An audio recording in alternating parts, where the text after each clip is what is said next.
Hello, story lovers. Welcome back to my channel, Possessive Husband Innocent Wife, part 159.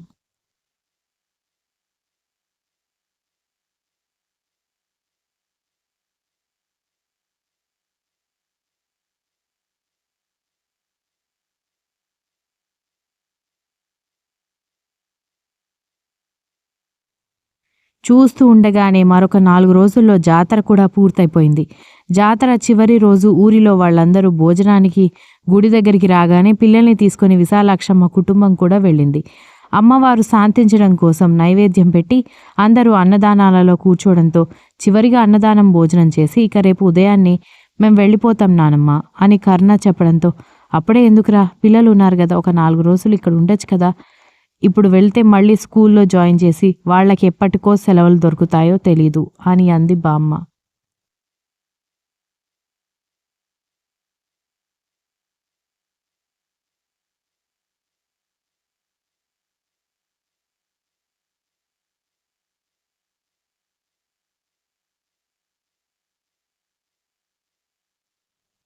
లేదమ్మా, ఇప్పటికే 10 రోజులు కదా, office అలాగే వదిలేస్తే స్టాఫ్ అంతా బద్దకిస్తారు. మనం వెళ్తేనే వాళ్ళకి భయంగా ఉంటుంది అని అన్నాడు విశ్వనాథ్.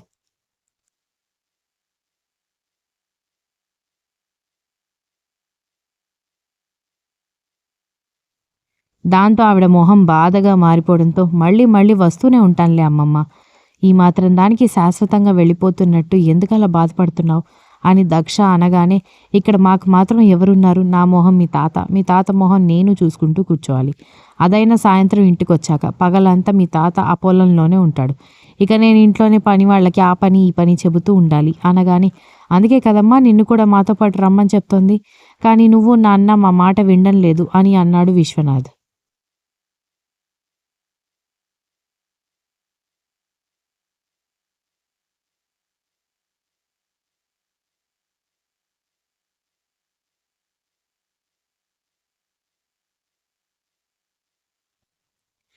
మాకు కూడా మీ దగ్గరకొచ్చి ఉండిపోవాలని ఉంటుంది.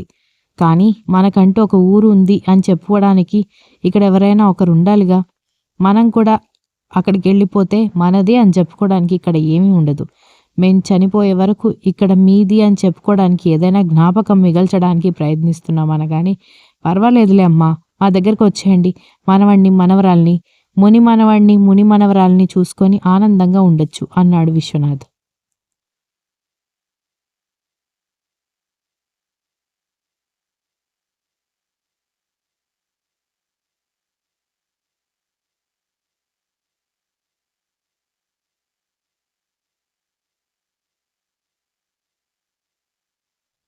అవును అమ్మమ్మ, ఎప్పుడైనా నీ కోడలి వంటలు నీ మనవరాలి వంటలు బోరు కొట్టాయనుకో, మా ఇంటికి కూడా రావచ్చు అని ధాత్రి చెప్పగానే దక్ష వసుంధర ధాత్రి భుజం మీద ఒక దెబ్బ వేశారు. దాంతో ఆవిడ నవ్వుతూ సరేలే, ఒక నెల రోజులు చూసి ఇక మేమే వచ్చేస్తాం అనగానే సరే అయితే అని అంటూ అందరూ లగేజ్ ప్యాక్ చేసుకుంటే పిల్లలిద్దరూ చెరొక వైపు మొహం పెట్టుకుని కూర్చోవడంతో ఏమైంది, మీ ఇద్దరు గొడవ పడ్డారా అని అడిగాడు కర్ణ కొడుకుని కూతుర్ని.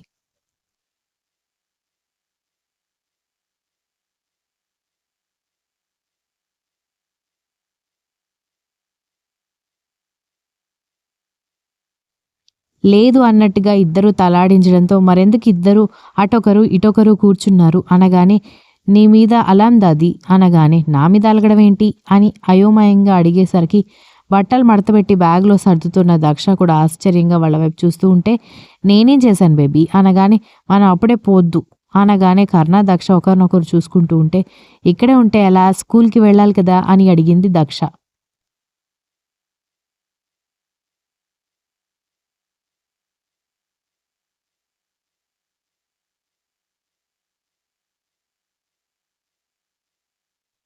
ఇక్కడ కూడా కూల్‌కి పోవచ్చు అని చెప్పడంతో, అలా కాదమ్మా, మనం అక్కడికే వెళ్ళాలి అని అంటూ ఉంటే, మేం రామంటే రామని ఇద్దరు గొడవ చేస్తుంటే, ఇప్పుడేం చేద్దాం అని దక్ష అడిగేసరికి, ఇప్పుడు అలాగే అంటారు, ఎర్లీ మార్నింగ్ స్టార్ట్ అవుదాం. పిల్లలిద్దరిని ఎత్తుకొని కారులో నిద్రపుచ్చితే ఊరికి వెళ్ళే వరకు వాళ్ళకి తెలీదు అనగానే, అక్కడికి వెళ్ళాక గొడవ చేస్తే ఏం చేస్తారు అని అంది దక్ష.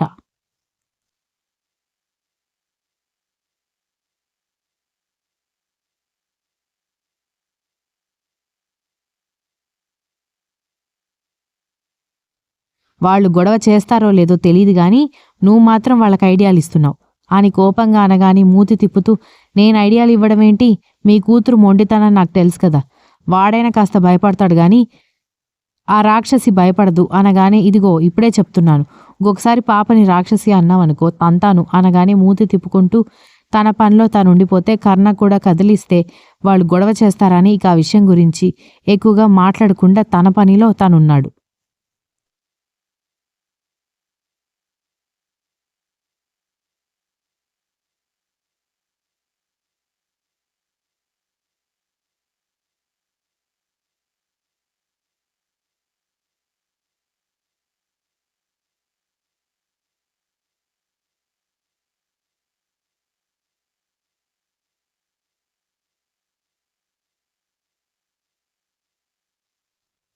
చూస్తూ ఉండగానే మరొక 2 ఏళ్లు గడిచిపోయాయి. ఈలోపు బామ్మ, తాతయ్య కూడా వచ్చి వాళ్ళ దగ్గర ఉంటున్నారు. ఆరోగ్యం బాగా లేకపోవడంతో తరచూ హాస్పిటల్స్‌కి వెళ్లాల్సి రావడంతో. ఈలోపు అక్షర, దక్ష్ ఇద్దరికీ 5 ఏళ్లు పడ్డాయి. త్రివేణి కూడా 3 ఏళ్ల పిల్ల. దాంతో ముగ్గురిని ఒకే స్కూల్‌కి పంపిస్తున్నారు.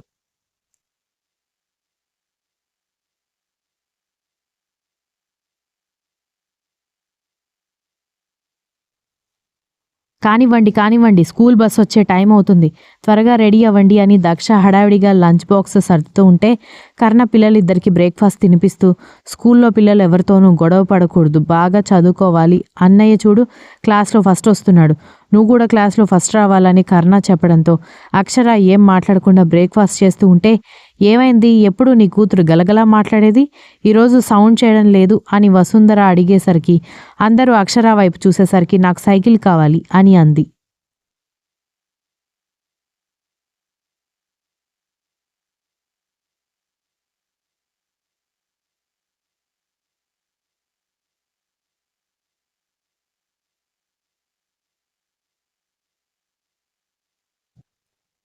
దాంతో అందరూ ఒకరినొకరు చూసుకుంటే, నీకెందుకే సైకిల్ బుడంకాయ్ అని బామ్మ అడిగేసరికి, జేజీ మా ఫ్రెండ్స్ అందరూ సైకిల్ మీద వస్తున్నారు, నేను కూడా వాళ్లతో కలిసి సైకిల్ మీద స్కూల్కి వెళ్తాను, రోజు స్కూల్ బస్లో వస్తుంటే నాకు సైకిల్ నడపడం రాదని అందరూ ఏడిపిస్తున్నారు అనగానే, వాళ్ళ మొహంలే, మీ వయసుకి స్కూల్ బస్ అయితేనే సేఫ్గా స్కూల్కి వెళ్తారు, లేదంటే స్కూల్కి వెళ్లకుండా పెత్తనాలు చేస్తారు అని దక్ష అనగానే, మమ్మీ నాకు సైకిల్ కావాల్సిందే అంది అక్షర.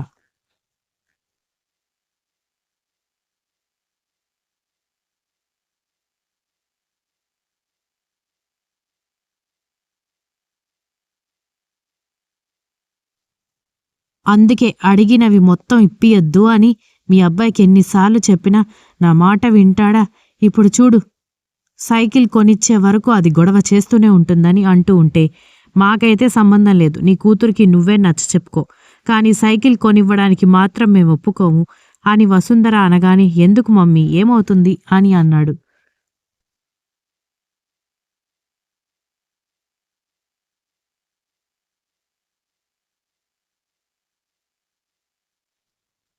ఎందుకేంట్రా నీ ఎందుకు? 10 ఏళ్ల పిల్లలు, 15 ఏళ్ల పిల్లలు కూడా సైకిల్ నడపలేరు ఆ హైదరాబాద్ ట్రాఫిక్లో. అలాంటిది దీనికి నిండా 6 ఏళ్లు కూడా లేవు, దీనికి అప్పుడే సైకిల్ కావాలా అని బామ్మ కోపంగా అనగానే, బాగా నేర్పిస్తే మంచిగా నడుపుతుందేమో అనగానే చంప పగులుతుంది అని వసుంధర, విశాలాక్షమ్మ అనగానే, నువ్వెందుకు మిగిలిపోయావు అని దక్ష వైపు చూసి వెట్టకారంగా అడగడంతో, పెళ్ళాన్నైన పాపానికి మొగుణ్ణి అలా అనలేను కదా అని అంది.